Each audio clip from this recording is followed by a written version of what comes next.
J'ai testé pendant de longs mois les foils AFS purs en 700 et 1100 avec des mâts HM et UHM à la fois en wing foil et en subfoil. Et je te débriefe tout ça dans la suite de la vidéo.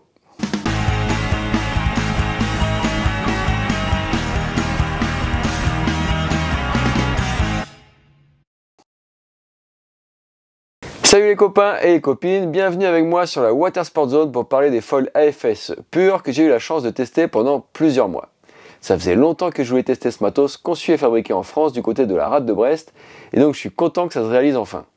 Donc on va faire comme d'habitude, je vais d'abord présenter le produit, puis passer sur les points forts et les points faibles génériques que j'ai eu l'occasion de noter durant mes tests, avant de parler spécifiquement du comportement des différentes versions et notamment des différences avec les mâts HM et UHM. C'est vraiment quelque chose d'intéressant à ce niveau-là. Au passage, je vous invite à vous abonner à la chaîne en cliquant sur la cloche si ce n'est pas déjà fait et à me suivre aussi sur Instagram où je partage aussi pas mal de contenu et d'infos. C'est une bonne manière de me soutenir, mais surtout une bonne manière de ne pas rater mes contenus qui sortent toutes les semaines. Donc c'est parti pour le descriptif produit AFS pur.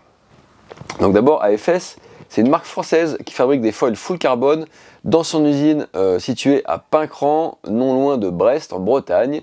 Ce qui est déjà un point super cool et assez rare pour les souligner en rose fluo. Donc direct au premier contact, moi j'ai bien aimé la finition mat du foil, un beau boulot, c'est pas glacé comme c'est un foil chinois, mais c'est propre et ça fait vrai, on voit bien qu'il y a du matos en fait dans le foil, et plutôt d'ailleurs même du bon matos. Les foils de la gamme pure sont constitués d'un mât en carbone avec au choix en fait des fibres haut module ou ultra haut module. Mais les mâts sont faits dans le même moule, donc avec le même profil, la même épaisseur, la même corde, enfin c'est le même mât, mais sauf juste c'est vraiment la qualité de la fibre qui change. La spécificité principale des foils AFS purs, c'est d'avoir une aile avant et un fuselage en carbone monobloc, donc comme on peut voir ici à l'image, c'est-à-dire que le fuselage et l'aile ne forment qu'une seule pièce. Le fuselage carbone, donc il comporte 3 inserts sur l'arrière là pour pouvoir jouer sur la position du stabilisateur. AFS a également choisi d'intégrer du Kevlar dans la jonction mât-fuselage de manière à renforcer cette pièce maîtresse. L'emboîtement est parfaitement ajusté et ne comporte vraiment aucun jeu. Dans cette gamme pure, 4 ailes avant sont proposées. Il y a en fait 2 catégories. D'une part les pures HA en 800 et 1100 cm². Ces ailes ont un aspect ratio très élevé, 13 pour la 800 et 11 pour la 1100. Et c'est des ailes qui présentent un outline hyper allongé, avec un profil fin, c'est 14,6 mm max pour la 1100, dont le fuselage mesure 57 cm. Et d'un autre côté, dans la gamme pure, il y a les pures en fait tout court, en 700 et 900 cm², qui présentent en fait des ratios élevés, mais moins extrêmes. On parle de 8 là, pour le 700 et 9 pour le 900. Bon, c'est déjà pas mal, me direz-vous. On reste sur des profils super fins ici aussi, avec 12 mm d'épaisseur max sur l'un comme sur l'autre, tandis que les fuselages changent un peu entre 60 et 61 cm. Dans la gamme, il y a aussi le Pure Race en 560 cm², mais on va le laisser de côté car il est à part avec son propre mât, etc. Puis voilà, il s'adresse quand même à une cible plus réduite. On peut aussi noter que les foils AFS de la gamme pure sont proposés avec de petits stabilisateurs, donc 150 cm² pour le 700, c'est celui-là, là, et 168 cm² pour le 1100, eux aussi avec des aspects ratios plutôt élevés, et en particulier 168 HA. Si on regarde les mâts de plus près, le mât de base en fait c'est le HM, donc en carbone haut module, et qui est équivalent en fait au mât Performer que beaucoup d'entre vous connaissent chez AFS. Et entre les versions HM et UHM, donc UHM pour ultra haut module, la seule différence c'est le grade de la fibre de carbone employée. Sinon le moule est le même avec son épaisseur de 13,8 mm. On est dans les mâts les plus fins du marché et ils sont proposés en 4 longueurs, 78, 85, 97 et 107 cm. Les foils sont livrés avec des housses plutôt pratiques, que le foil soit monté ou démonté. Des bonnes vis inox accompagnent aussi tout ça, et il y en a même en rab au cas où. Un outil Torx est également fourni, ainsi que le kit de carré pour attacher le foil sur la board. Seul petit bémol à ce niveau quand on reçoit le foil, c'est que les 4 vis de ce kit, donc le kit des clarifications sur la planche, en fait c'est des vis avec des têtes 6 pans et non Torx. Donc c'est un petit point que pourrait corriger, mais d'ailleurs je crois que c'est en cours. chez AFS. Au niveau du budget, alors là, sur la gamme pure, on débute à 2332 € pour le pur 700 complet avec le mât HM78 et on peut monter à 3107 € avec le mât 107 cm UHM. En gros, entre le mât HM et le mât UHM de même taille, il faut compter une différence à peu près 400 €. Passons maintenant sur l'eau en attaquant avec les points forts et les points faibles du concept de manière générale. Donc avant de détailler le comportement de chaque taille, si je dois commencer par pointer quelques points forts de la plateforme pure en général, par quoi attaquer? Je dirais que j'ai bien aimé l'ajustement de toutes les pièces, ça c'est dès le montage en fait, il n'y a aucun jeu, c'est nickel. Et évidemment, sachant que c'est un foil made in France et que je connais certaines des personnes qui l'ont fabriqué de leurs mains, ça donne une saveur spéciale de naviguer avec ce foil. De plus, ce qui est bien avec une construction full carbone, c'est qu'il y a moins d'entretien car moins de crainte d'électrolyse. Et en plus, le carbone c'est plus léger. Donc en restant sur les détails de construction, j'ai aussi bien aimé les ouvertures sur la platine pour gagner du temps au moment de fixer son foil sur la planche. Dans les points forts, comment ne pas parler de la glisse des pures? De la pure glisse, j'avais envie de dire. Ça vient en fait autant sans doute du design des avions que du mât bien fin qui traîne par conséquent moins d'eau que beaucoup de ses concurrents.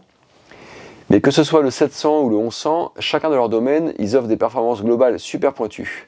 Ils glissent fort, glident super bien, vont vite aussi en fait en pointe. Le fuselage intégré dans les lavants limite la traînée de manière significative et c'est vraiment indéniable. L'efficacité du pumping aussi incroyable. Là encore, en fait, j'imagine que c'est autant par le design des avions que par la rigidité de la connexion entre l'aile et le fuselage. Donc je vais parler du mât en fait, qui glisse de folie, mais avec son profil fin. Mais il n'a pas non plus la rigidité des meilleurs mâts plus épais lorsqu'on l'utilise avec les plus grandes envergures dans quelques situations extrêmes. Après, je suis obligé de noter ça parce que je l'ai ressenti sur l'eau. Mais pour autant, en fait, si je fais la balance en fait, avantage contre inconvénient, je pense que cette balance elle est toujours favorable au profil fin de la FS et à sa glisse inimitable. Mais il faut savoir qu'il y a quand même une petite contrepartie à cette glisse, même avec le mât UHM, dans quelques cas extrêmes, notamment avec le 1100 qui a une envergure énorme et qui sollicite plus le mât. Après, par contre, avec le 700, franchement, on s'en rend pas compte. D'ailleurs, en parlant des mâts, j'y reviendrai plus tard, mais la différence de raideur entre le mât HM et le mât UHM, elle est vraiment incroyable et j'aurais jamais pensé que ça pouvait changer autant en fait le ressenti sur l'eau. Mais moi, je vous en reparle dans quelques instants. Donc dans les points forts, je retiens évidemment le comportement sur l'eau en général, car j'ai vraiment pris beaucoup de plaisir à naviguer avec ces foils haut de gamme. Et si j'ai pris pas mal de plaisir, c'est aussi parce que ce soit le 700 ou le 1100, les deux combos ont prouvé une certaine polyvalence. Le 1100, lui, va exprimer cette polyvalence entre le subfoil downwind et puis le wingfoil, où c'est aussi un très bon compagnon de petit temps et de free fly sans fin dans les conditions avant qu'elles soient vraiment trop radicales. Le 700, lui, ça va être parce qu'il est aussi à l'aise en fait dans les virages sur plan de démontée, dans les vagues. Il est aussi super pour sauter avec une grosse réactivité et puis il est pas trop, il est petit, un petit foil quoi, donc il va vite et il peut vite popper. En freestyle, il est nickel et en fait tu peux aussi aller très vite en ligne droite et chercher à affoler le compteur tout en gardant le même foil. En face de ça, il y a aussi des petits bémols forcément, hein, c'est assez inévitable. C'est compris dans leur programme, leur cahier des charges, donc c'est pas vraiment un point faible, mais je préfère le préciser. Les foils purs, ils s'adressent quand même globalement plutôt à des riders de profil avancé à experts, car selon la pratique visée, ils demandent un certain niveau technique pour les exploiter. Donc c'est pas vraiment des foils de débutants. Et encore une fois, je le dis dans les points faibles, mais c'est pas vraiment un point faible parce que c'est marqué d'origine dessus. Ils sont pas vendus pour être des foils de débutants, donc c'est pas vraiment une faiblesse. Un autre petit point faible, c'est l'encombrement du foil monobloc, parce que c'est assez dur à caler dans un board bag, donc pas facile de voyager, notamment par exemple avec le 1100 quoi. Enfin, là par contre c'est vraiment sans doute, je pense que c'est vraiment un point faible, c'est que je mets aussi un bémol sur l'intercompatibilité en fait, des avions ou des mâts purs avec les autres foils de la gamme AFS, qui est vraiment loin d'être totale. Je pense par exemple au foil Silk, la nouveauté, avec les bosses de baleine, qui a un système de connexion mât fuselage différent, et en fait c'est dommage parce que dans la constitution d'un quiver, on peut pas tellement mixer pur et silk. Donc ça, moi je trouve que c'est dommage, et je suis certain que AFS va travailler là-dessus pour le futur. Maintenant, en fait, je voudrais parler un petit peu des ressentis par taille. Donc si je commence par le 700, alors là c'est un foil super rapide qui monte assez facilement autour de 25 nœuds sur eau plate, donc ça c'est génial. C'est un foil réactif qui est top en jump et en freestyle, hyper maniable, notamment en fait en lacet, donc là je parle hyper maniable sur l'eau dans les virages. Mais aussi en fait en roll, il change bien de rail, et puis en carving où il donne des appuis très sains. Il aime vraiment bien le carving, mais excelle dans les virages plus à plat, donc c'est là que le lacet se réexprime. C'est un foil qui donne confiance et ne propose pas de mauvaises surprises. Il reste toujours très sain dans son comportement. Il offre un super glide pour sa taille, même si ça reste un petit foil, et ça le rend super agréable dans diverses situations, mais notamment dans les tacs où il donne du temps. Et bon, on parle toujours par rapport à sa surface, c'est un 700, c'est pas un 1000 quelque chose, donc voilà, il faut quand même de la vitesse, mais voilà, ce glide est intéressant, et certainement que en fait, le fait d'avoir le fuselage intégré, ça l'aide à moins traîner, et voilà. Donc c'est un super foil pour aller vite, sans partir sur un foil ridiculement petit, ou c'est aussi un super foil d'expert en freestyle et en vague. Rigide, il passe très bien avec le mât HM, évidemment ça le fait aussi très bien avec le mât UHM, mais voilà, celui-ci il n'est pas obligatoire. Avec le 700, le mât HM et le mât UHM, ils font tous les deux l'affaire, et avec une rigidité largement suffisante. Si je parle maintenant du 1100, pour le subfoil downwind, ce foil c'est une vraie bombe. Alors oui, c'est pas le plus facile au décollage, il demande un peu plus de vitesse que la plupart des foils de sa surface, mais une fois qu'on vole, il glide de folie, relance de manière incroyable au pumping, et surtout vole hyper loin avec beaucoup de finesse. Et en plus, il tient bien la vitesse et signe de grosses pointes. En downwind, c'est un foil redoutable au pumping, mais son gros point fort, ça reste que grâce à sa glisse, il a surtout très peu besoin de pomper pour relancer. Donc dans les bonnes conditions, pas trop extrêmes, c'est une machine de guerre. Après, quand les conditions deviennent radicales et que ça va super vite, on sent dans les virages que son envergure sollicite aussi la rigidité du mât, même en UHM. Avec son envergure, je recommande vraiment le mât UHM avec cet avion pour pouvoir en profiter pleinement. Alors j'ai fait le test comparatif le même jour sur l'eau, en changeant directement sur l'eau. Je pensais jamais ressentir autant de différence entre les deux mâts. Autant sur le 700, le UHM est mieux, mais le HM peut être suffisant pour la plupart des profils. Autant sur le 1100, je recommande vraiment le UHM qui apporte un bonus de contrôle et de précision qui font une différence considérable sur la capacité à tourner, à placer la planche où l'on veut, à garder le contrôle et la confiance, et donc à moins tomber, mieux pomper, accepter de descendre des bumps à pleine vitesse, etc. etc. En wingfoil, le 1100 il a également pas mal d'atouts à faire valoir. Une fois qu'on vole, sa glisse et son glide font une super différence. On bénéficie de très longs vols en free fly, d'une superbe remontée au vent, et aussi de pointes de vitesse très intéressantes pour sa taille. Le glide dans les manœuvres aide à les boucler en vol sur des courbes larges, sans stress. Après, c'est sûr que le 1100, c'est pas un foil hyper maniable comme peut l'être le 700, mais franchement, en carving, il se défend hyper bien, et puis en fait, on arrive à bien pivoter.